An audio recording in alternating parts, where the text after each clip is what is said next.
Fish Venkat గారి మరణం ఆయన అభిమానులకు అలాగే ఇండస్ట్రీకి తీరని లోటు అయినప్పటికీ కూడా ఎంతోమంది అభిమానులు ఆయన అంతిమ యాత్రలో పాల్గొంటూ సాగనంపడం మనం బిగ్ టీవీ ఎక్స్క్లూజివ్లో కూడా చూడడం జరిగింది. ఆయనకు అంతమంది అభిమానులు ఉన్నారా అనేది కూడా మనకి తెలిసిందని చెప్పొచ్చు. అదేవిధంగా ఇప్పటికీ కూడా ఆయన అభిమానులు ఆయన అసలు నిజంగానే చనిపోయారా, చనిపోతే అసలు ఎలా చనిపోయారు, దానికి గల కారణం ఏంటి అంటూ కూడా ఇప్పటికీ కూడా ఫోన్లో వస్తున్న పరిస్థితిని మనం చూస్తున్నామని చెప్పొచ్చు. అందరికీ ఒక ఎత్తు అంటే ఆయన భార్యకి మాత్రం మరొక ఎత్తు అని చెప్పొచ్చు. ఎందుకంటే ఇంటికి పెద్దగా ఉంటూ ఏ విషయమైనా సరే ఆయనే చూసుకుంటూ కరెంటు బిల్ దగ్గర నుంచి సరుకుల వరకు కూడా ఇంట్లో ఏం అవసరం ఉన్నా కూడా ఆయనే చూస్తారే తప్ప ఆయన భార్యకి ఇంత పని కూడా చెప్పరు అని చెప్పి కూడా ఆవిడ గతంలో మనకు చెప్పింది. అలాంటిది మహిళ ఇప్పుడు ఏ విధంగా ముందుకు సాగగలదు, మరి అంత ధైర్యం ఎలా వస్తుంది? ఎందుకంటే ముందంతా కూడా ఫిష్ వెంకట్ గారు అంత ధైర్యంతో ఇల్లంతా కూడా చూసుకోవడం జరిగింది, వెనక నుంచి ధైర్యం ఇవ్వటం జరిగింది. మరి ఇప్పుడు దానికి సంబంధించి ఆవిడతో మరిన్ని విషయాలు కూడా మాట్లాడే ప్రయత్నం అయితే చేద్దాం. అమ్మ నమస్తే. అమ్మ, ఆయనకి ఎంతమంది అభిమానులు ఉన్నారనేది మనం చూసాం. అంతిమయాత్రలో ఎంతోమంది వేల మంది అభిమానులు వెనకాల వచ్చే సాగనంపిన విజువల్స్ అన్నీ కూడా మనం చూసాం, మీరు కూడా చూసారు. అంతమంది అభిమానులు ఉన్న వ్యక్తి, అంత మంచి ఇండస్ట్రీలో మంచి పేరు ఉన్న వ్యక్తి ఈరోజు చనిపోవడం అంటే చిన్న విషయం కాదు. చనిపోవడానికి గల కారణం ఏంటి? ఆయనకు షుగర్ ఉంది, బీపీ ఉంది, థైరాయిడ్ ఉందన్న. మంచి షూటింగ్ చేసుకుంటుండు. అది ఏదో సినిమా తీసిండమ్మా, డిజిటల్ సినిమా తీసిండు. ఆ కొత్త షూలు వేసారంట. ఆ కొత్త షూలకు చిన్న ముళ్ళు గుచ్చుకుంది. ఆ ముళ్ళు చిన్న పోయి పెద్దగా అయింది. అప్పుడు నన్ను కూడా చూయించుకుందాం, షుగర్ ఉన్న మనుషులకు జిల్లు తగ్గదు, ఏది తగ్గదు. చూయించుకుందాం పట్టించుకోలేడు. ఏమనంటే మందు తాగి అనుకుంటే నిద్రపోతే అయిపోతుంది అన్నట్టు అట్లా అనుకుంటున్నాను. అది ఇంత చాలా పెద్దగా అయింది. పెద్దగా అయితే సోమి హాస్పిటల్ తీసుకెళ్ళినాం. ఆ సోమి హాస్పిటల్ అన్నాడు ట్రీట్మెంట్ చేసి, మా ఫ్యామిలీ డాక్టర్ అయినా ట్రీట్మెంట్ చేసి కొన్ని వారం రోజులు పెట్టుకున్నాడు. ఆయన అన్నాడు, అన్న నీకు డయాలసిస్ వచ్చే సూచనలు కనిపిస్తున్నాయి అన్న, జర మందు బంద్ చేయి, నీసు బంద్ చేయి, అన్ని బంద్ చేయి అన్న, మంచి కూరగాయలతో పప్పుతో తిను అని చెప్పిండు. చెప్పినాక కొంచెం భయపడి ఒక 3-4 నెలలు తినలేడు. భయపడి 3-4 నెలలు తినలేడు. ఉంటారు కదా ఫ్రెండ్స్, ఉంటారు కదా కొంతమంది. ఆ ఫ్రెండ్స్ అక్కడెక్కడే తీసుకుపోతుండే. మంచి మటన్ చికెన్ అవి ఇవి తినిపించి తాపించి పంపిస్తుంది. మనం ఏమి ఇంటికి వచ్చినా గొడవ చేస్తుంటాం, ఎందుకు తిన్నావు, ఎందుకు చేసినావు, నీకేమైనా తలొచ్చి కూర్చుంటారా చూస్తారా అది అవును అంటుంటే మళ్ళీ బంద్ చేస్తుండే, మళ్ళీ బయట పోయి మళ్ళీ అట్లా చేస్తుంది. ఇట్లా రొటీన్ లాస్ట్ కిడ్నీల కాడికి వచ్చేసింది ప్రాబ్లం. అంటే ముందే ఆయన చూసుకొని ఉంటే ఈరోజు ఇంత పరిస్థితి. డాక్టర్ చెప్పిండు కూడా మాకు వచ్చే సూచనలు ఉన్నాయన్న, కొంచెం జాగ్రత్తగా ఉండు అని చెప్పిండు. అంటే ఇది 2 సంవత్సరాల నుంచా 3 సంవత్సరాలు? 5 సంవత్సరాల నుంచి. 5 సంవత్సరాలు. ఇప్పుడు వచ్చే నెలకు 5 సంవత్సరాలు. అంటే షుగర్ వచ్చి 25 సంవత్సరాలు. మరి 5 సంవత్సరాల నుంచి ఆయన ఆరోగ్యం ఏంటి? కిడ్నీల ప్రాబ్లం వచ్చింది. 5 సంవత్సరాల నుంచి కిడ్నీ ప్రాబ్లం. నిమ్స్లో ఉన్నాం 4 రోజులు. ఆయన చేయించుకో అని చెప్పిండు. అప్పటి నుంచే ట్రై చేస్తున్నాం. చాలా ట్రై చేస్తున్నాం. అంటే కిడ్నీ మార్పిడి ఎవరికైనా ఉంటే ఫస్ట్ కుటుంబంలో చూస్తారు కదా, మరి మీ కుటుంబంలో ఎవరిదైనా మ్యాచ్ అవ్వటం కానీ ఇవేమైనా జరిగాయా? అప్పటి నుంచే ట్రై చేస్తాం అన్నాడు ఆయన డాక్టర్. ఇస్తే మీ పిల్లలది, మీ భార్యది, మీ అమ్మది, మీ తమ్ముళ్ళు ఇంట్లో వారికి ఇవ్వాలి, రక్త అయితే ఇవ్వద్దు. మళ్ళీ అందులో ఓ పాజిటివ్ ఉండాలి, ఆయన ఓ పాజిటివ్ ఉండాలంటే వాళ్ళ అమ్మాయి ఒక్కదాన్ని కలుస్తుందని చెప్పారు. ఇక వాళ్ళ అమ్మాయి కొంచెం ఏజ్ పర్సెంట్ కదా, ఎందుకని చెప్పి తీసుకోలేదు. ఇక అప్పటి నుంచి ట్రై చేస్తున్నాడు. మేము కూడా ట్రై చేస్తున్నాం. ఎవరు చూసినా 1 కోటి రూపాయలు, 50 లక్షలు, 60 లక్షలు, ఇట్లా 60 లక్షలు 70 లక్షలు ఉంటే మిమ్మల్ని ఎందుకు కడతాం మేము? అంటే ఎప్పటి నుంచి 5 సంవత్సరాల నుంచి అవుతుంది. కానీ అప్పటి నుంచి సినిమాలకు కూడా దూరంగా దూరంగా. అప్పుడు నిమ్స్ పోయినప్పుడు షూటింగ్లు ఫోన్లు వస్తున్నాయి రమ్మని, కానీ పోయలేని పరిస్థితులు ఉన్నాడు. అంటే ఇప్పుడు మీరు అన్నారు మీ మాటల్లోనే 50 లక్షలు అవుతాయి, 70 లక్షలు అవుతాయి, 60 అన్నారు. అయితే సోను సూద్ గారితో కూడా మనం రీసెంట్ గా మాట్లాడినప్పుడు ఆయన చెప్పారు నాతో, అంటే ఎంత డబ్బు అయినా సరే నేను పెట్టుకుంటాను, కాకపోతే కిడ్నీ ఇచ్చే వాళ్ళు దాతలు దొరకలేదు అని చెప్పారు. అది ఈ మధ్య అంత మేము ఎవరు చెప్పలేం కదా. ఓకే అంతకుముందు మేము ఎవరు చెప్పలేము. ఇక మళ్ళీ మేమే చూయించుకున్నాం. మా బంగారము, పైసలు, ఇంకో ఇక ఇంటి పెట్టింది 15 లక్షలు అన్నీ అయిపోయినాయి. మా దగ్గర ఏం లేవు పైసలు. పోయిన సంవత్సరం అందరు ఏ పైసలు, బంగారం లేదు, ఏం లేదు. ఉన్నాయి 2 కార్లు. అప్పటికి నేను అన్న కూడా మా కొడుకు డాడీ కంటే ఎక్కువ 2 కార్లు అమ్మేసి ఎవడో గిరిగన్న పెట్టి తీసుకుపోదాం వీర హాస్పిటల్కి అని చెప్పినాం. చెప్తే వద్దు కార్లు ఎందుకు నావి అని అన్నాడు. నీకే చూపిస్తాను వెంకట్ గారు అవును అన్నాడు. వద్దు ఉండండి, ఇట్లనే ఉండండి, మంచిగా ఉంటాను నేను అన్నాడు. అట్లా వెళ్తూ బాగా అదైపోతున్నాడు, డౌన్ అయిపోతూనే ఉన్నది. మళ్ళీ ఇక మాకు అర్థమవుతలేదు. ఇదంతా ఇట్లా ఇన్ఫెక్షన్ అయ్యి ఇట్లా సీమ్ గారి ఇట్లా బాగా వాసన వస్తుంది వస్తుంది. ఇంటిడాడు ఏం చేయాలా, ఎవరిని అడగాలి, సొమ్ముళ్ళవు ఇది గిరి పెడతామా అమ్ముదామా, అసలు మాకు ఏం అర్థమవుతలేదు. అంటే ఆ కాలుకి ట్రీట్మెంట్ జరిగిందా అప్పటి వరకు, లేకపోతే జరగలేదు? అప్పుడే మా పాప ఏం చేసింది, ఇక దోలాడిపోయి యాంకర్ అన్నది, ఏం పేరు రోజన్ అన్నది నెంబర్ తీసుకుంది. అన్న మా అన్నది డాడీ ఇట్లా పరిస్థితుంది అన్న, ఒక్కసారి రా అన్న ఇంటికి అని అన్నని పాపం అడగంగానే వచ్చిండు మాట్లాడి ఇంటర్వ్యూ చేసిండు.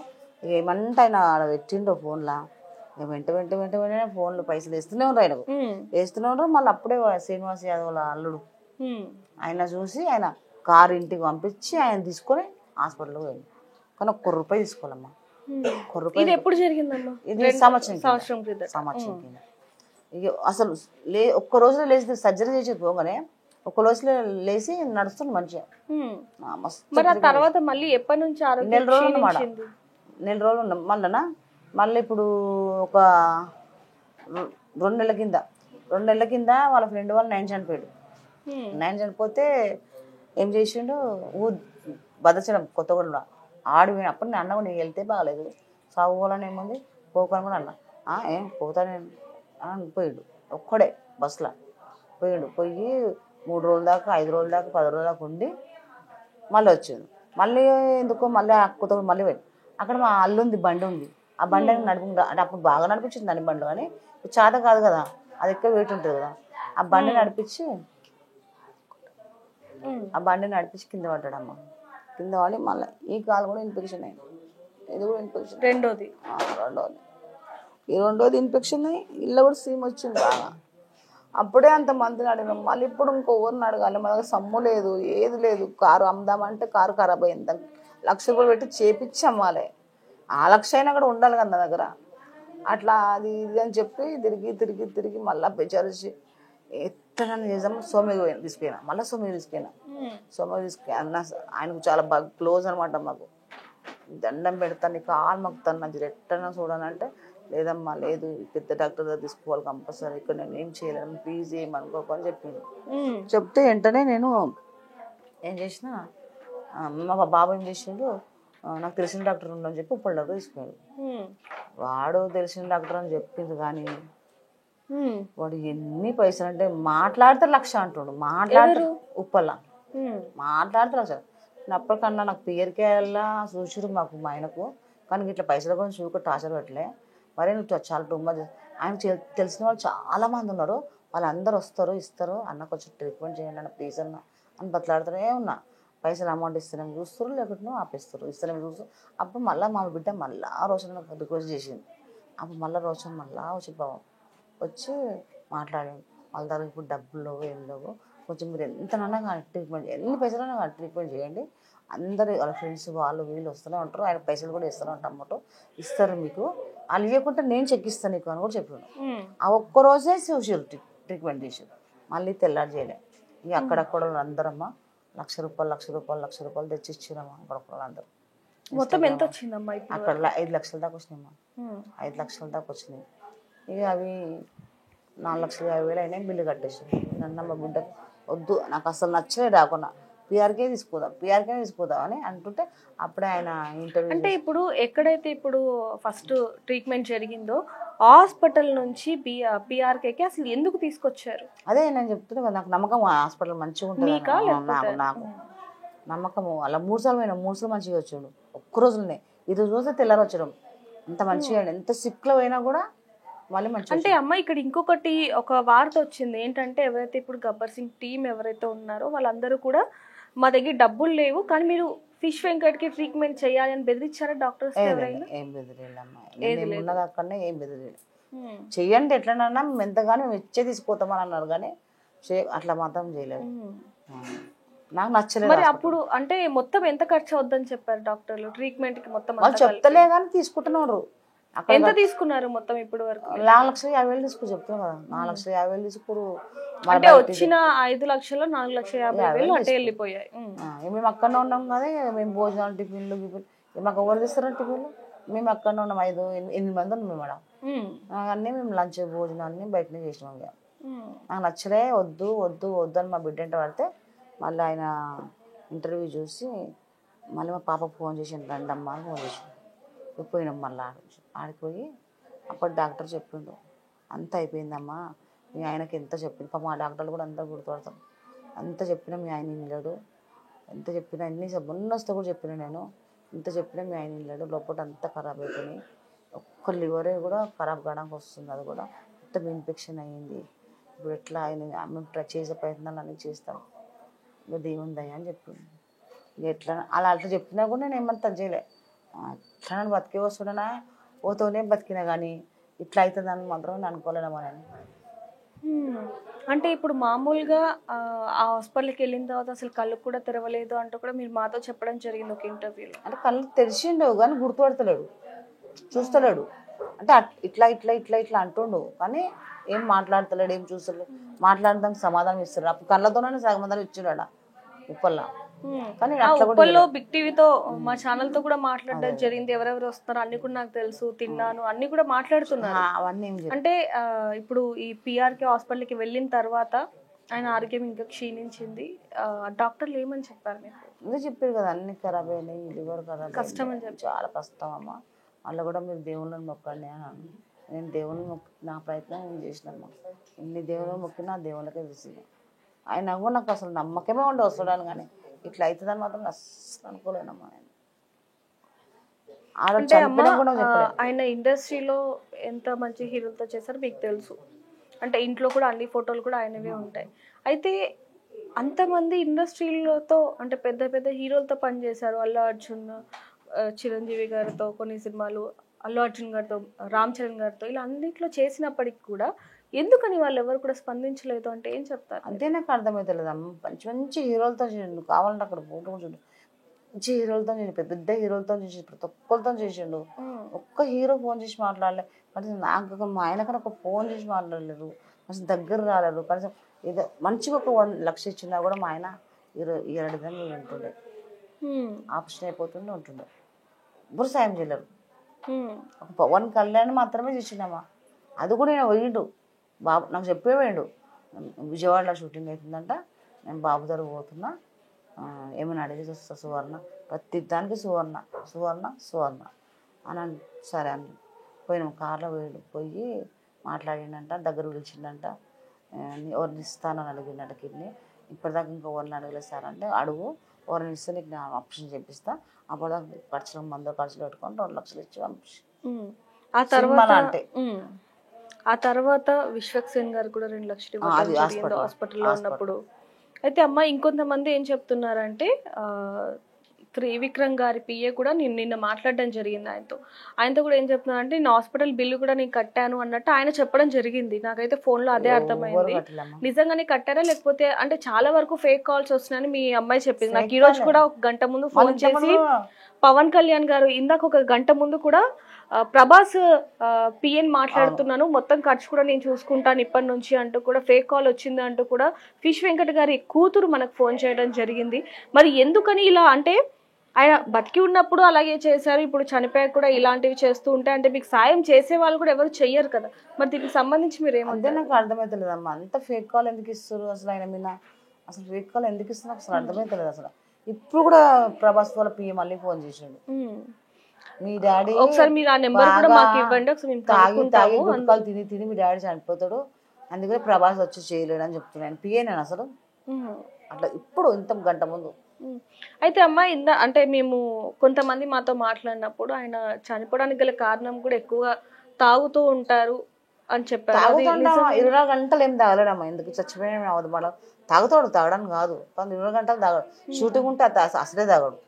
షూటింగ్ ఉంటే మీతో ఏ విధంగా ఉండేవారు? చాలా బాగుంటుండే, ఎంత తాగినా ఏం చేసినా ఏదో అట్లా గొడవ పెట్టుకుంటుండే, మళ్ళీ అప్పుడే అంటే మొగుడు పిల్లలకి ఎలానో ఉంటూ ఉంటాయి కదా పిల్లల విషయంలో గొడవ పెట్టుకుంటుంటే మళ్ళీ అప్పుడే మాట్లాడాలి, మనం అందరం అప్పుడే ఇంట్లో ఉండాలి అందరం, ఆయన కనిపించాలి కంటికి. ఇంత పెద్ద పిల్లలు అయినా కూడా కొంతమంది పిల్లలు ఎట్లా పోతారు బయటికి, ఇంట్లో ఉండాలి, ఆయనకు కనిపించాలి, అట్లా ఉంటుండే. కానీ మళ్ళీ ఏ రోజు మా పిల్లలను నువ్వు పని చేయాలి, నువ్వు పని చేసి పైసలు తెచ్చేయాలా అని అనలే. మొన్న చదాగా కూడా ఆయనే చదివాడు పిల్లలు. అయితే ఇప్పుడు వరకు అంటే ఎవరెవరైతే ఇచ్చారో అదంతా ఎంత అమౌంట్ అయింది ఇప్పుడు వరకు? అయిందమ్మా, ఖర్చు చేస్తూనే ఉన్నాం, పెట్టేది పెడుతూనే ఉన్నాం. ఇప్పుడు అదే పైసలు ఉన్నాయి లేవు, మరి 10 రోజులు ఎట్లా చేస్తాం అదొక టెన్షన్ జరిగిందా. అయితే ఇప్పుడు వరకు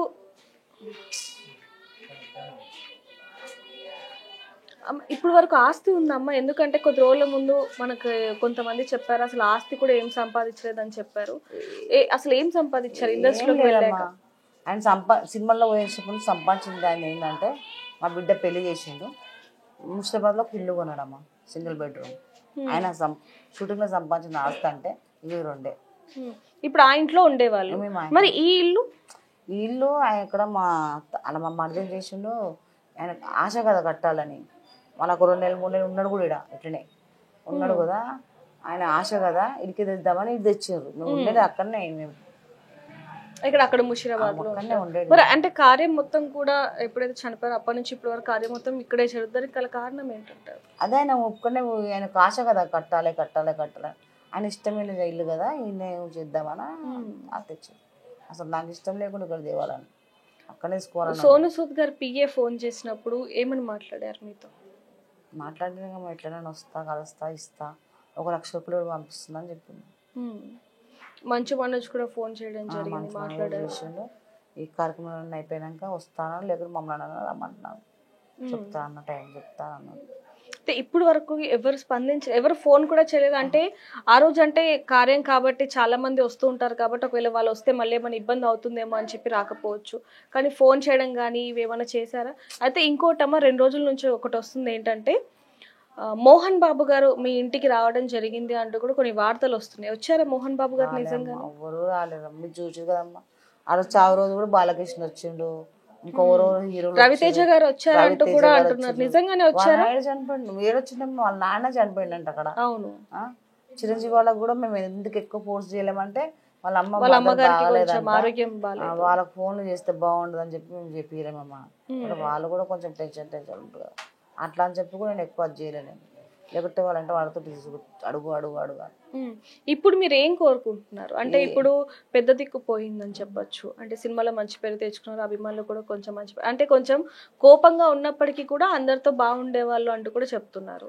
మరి మీరేం బాగుంటుండమ్మా? చాలా ఎంత ఆయనకి ఏం తెలుసు, అందరు మా చుట్టాలు అందరు ఇంటికి రావాలి, ఉండాలి, ఎంజాయ్ చేయాలి, వాళ్ళకి ఇష్టం వచ్చిందని ఉండాలి, తినాలి, ఇదే తప్పించి ఇంకా ఆయనకి ఇంకేరే లోకం లేకుండే. పైసలు ఉంటే యాదగుట్ట పోదాం, యాదగుట్టలో ఉందాం, సమ్మక్క సారకడ పోదాం, ఇట్లాంటి ఉద్దేశం తప్పించి ఇంకా ఆయనకి ఇంకేం లేకుండమ్మా. ఇప్పుడు మీరు ఏం కోరుకుంటున్నారు? మొత్తానికి ఏం లేదమ్మా, నాకేం నడవనికి రాదు, పని చేయడానికి రాదు.